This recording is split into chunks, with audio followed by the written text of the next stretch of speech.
On this episode of Battleground Wisconsin Now with Fraley and Opoien, under the dome, the Wisconsin Supreme Court tosses safer at home. Outside the bubble, new polling results from the Marquette University Law School. That plus this week's election results. Battleground Wisconsin starts now. Welcome to Battleground Wisconsin Now. I am Jessie Opoien, opinion editor of the Cap Times, and my co-host is Brian Fraley, president of Edge Messaging. And our special guest this week is Hildy, who was misbehaving when we started taping. So now she's going to sit in my lap. Hildy's a good dog. She's figured out that when we do this, she can try to bribe me for treats. So let's hop right in, and we won't keep Hildy away from retreats for long. We have a ruling from the Supreme Court about safer at home. They pretty much tossed the extension. Yeah, and the governor's saying this is throwing the state into chaos. Legislative leaders have made it pretty clear that there wasn't really any communication between the Republicans in the legislature and Governor Evers in terms of setting up an alternative plan, waiting for the governor's office to order to issue some framework for an administrative rule, which will require legislative oversight. And in the meantime, it's kind of confusing. It is. And the Tavern League sent out a memo to their members saying, open the doors. The people are celebrating like it's the end of prohibition, which kind of is not the turning the dial public health approach that seems responsible these days. I am amazed that the governor didn't have an emergency rule in place to drop the second the court ruling came out. Dan Adams and I had a column with a framework of what to do. We posted that 15 minutes in anticipation of an adverse ruling. You have to show leadership. You have to plan here. There is chaos going on right now. People don't know. Can I open up? What's my liability going to be? No one was expecting the switch to be flipped on the 26th. This is like less than 2 weeks. No one was expecting it to just Katie bar the door.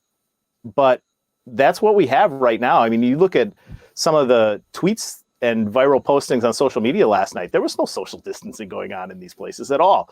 The young invincibles in their 20s and 30s mingling jam-packed, elbow to elbow in these establishments. These same people are going to go back to their 60-year-old parents and their 80-year-old grandparents sometime in the next 3 weeks. This is not wise. No, I mean, this questionable period, this interim is what's really going to be problematic. I think, if there had been some sort of cooperation or some sort of plan ready to go in place, we could have, like you said, it wouldn't have been that giant flip of the switch. It would have been the turning of the dial. And eventually we'll get back to that. But how much damage will be done in this period of confusion in the meantime? Right. What the governor could have done is he could have imposed emergency rules that exactly mirrored the safer at home extended orders as they were before the court ruling. The legislature would have immediately suspended those emergency rules. They would have had a hearing. They would have suspended it, and then they would have had to sit down and negotiate a resolution. That's where we're probably going to go eventually. I think the extremes on both sides are going to be disappointed. The people that think everything should be locked down, well, that's not going to happen. That's not realistic. No. People have to be able to feed their families and not be dependent on government to do it. At the same time, people who want to say, hey, let's pretend it's February 2020. They're not going to get what they want either. I mean, we are a long way away from going from, for example, groups of only 10 to 40,000 people at Miller Park watching a Brewer game. I mean, we are a long way away from that. We also had Marquette polling out this week. And an interesting thing about the Marquette polling is that a majority of Wisconsinites continued to support the governor's position on safer at home, and they continue to support the governor. Now, support for both him personally and his safer at home provisions were eroding over time as people got more frustrated and more anxious, but there was still widespread support. Let's take a look at some of these numbers. The polling was done last week, came out a couple of days ago. 69% say it was appropriate to close school and businesses and restrict public gatherings. Only 26% said it was an overreaction. That's pretty broad support in a state like this. It is, considering how divided we've been on everything else. Independents, interestingly, 79% said in March that closures were appropriate, and in May that's down to 69%. Still, pretty substantial support there. Yeah, and when asked whether people approved of Governor Evers' handling of the coronavirus, 64% said they approved it. 32% disapproved. That's a drop from March, where it was 76 and 17, but it's still in a pretty good broad support there. It is, especially when you compare that with President Trump's approval rating for his handling. In March, 51% of the state approved of the way he's handling the pandemic, 46% disapproved. That pretty much flipped this month. 44% approve and 51% disapprove of the president's handling of this situation. And then you look at the head-to-head in the presidential race, really no change. 46 for Biden, 43 for Trump. Trump's approval rating stays at 47% here or there, give or take, no matter what happens. No matter what happens in North Korea, no matter what happens on the border, no matter what happens with his going off on reporters, no matter what happens with the global pandemic, no matter what happens with China, he's at about 47%. His support stays where it is. People know what he is, and they're not changing their mind based on their level of faith in him or their view of his competence. So he's where he is. Biden hasn't lost ground, hasn't gained any ground in the 2 months of lockdown. Yeah. Also, this week we had an election, yet another election. This seems to be a throwback from like 6 years ago when Wisconsin was having an election every 6 weeks. It's true. But we got the results we expected. Yep. Senator Tom Tiffany wins by 14, 15% in a district where he should win by 14 or 15%. Yeah. No big surprise there. I think we saw the spin we expected, which is, from Democrats, that it's a smaller margin than Trump won the district. But also, if you take a look at other swings that we've seen in that district, it's not a big substantial shift. It's, I think, about what people, like you said, what people expected. And it's hard to read into this that, Trump is doing 5% worse in that district. That's a mistake to think that, because Trump wasn't on the ballot. There are a lot of people all over the country that vote for Trump and don't vote for other Republicans. They vote for Trump and don't vote in other elections. He knows this too.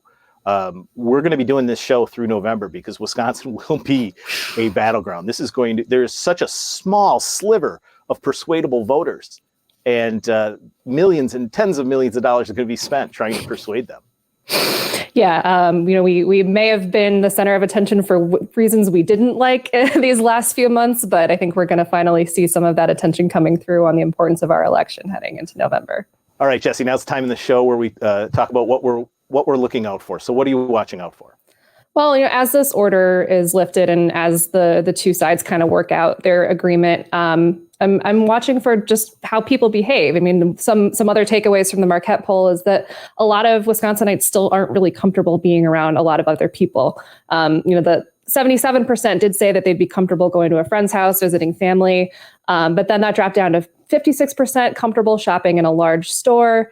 45% comfortable attending worship services, 42% comfortable eating at a restaurant, and 25% comfortable going to a large event like a sporting event or a concert or a play. If those numbers stay in place, regardless of whether those stay-at-home orders are on the books, that means that small businesses and the economy as we know it, it's not just going to come roaring back immediately. Does public opinion change based on those orders not being in place? Do people start to get more comfortable? Or do we see a reversal as, we have people crowding the bars, crowding the streets, and do we see an uptick in cases that make people afraid again? It's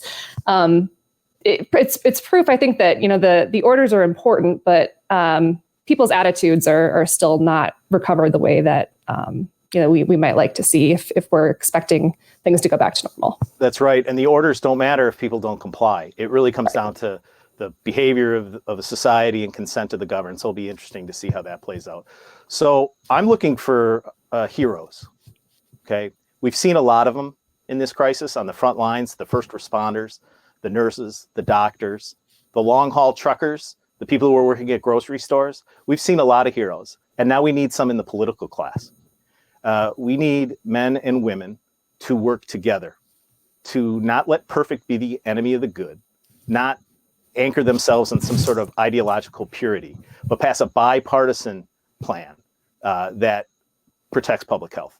They also have to deal with the budget shortfalls that are taking place in local governments and at the state level. These things have to be done simultaneously. You have to deal with the budget shortfalls and you have to deal with public health. You have to deal with it in good faith and you have to deal with it in a bipartisan manner. We're split government. We're split in Wisconsin, right, Hildy? And we have to work together. And that's what I'm looking forward to is bipartisanship, heroes, and a bacon strip. That is what Hildy's looking forward to. Well, I think that does it for the Hildy edition of Battleground Wisconsin Now. Jessie, thanks a lot.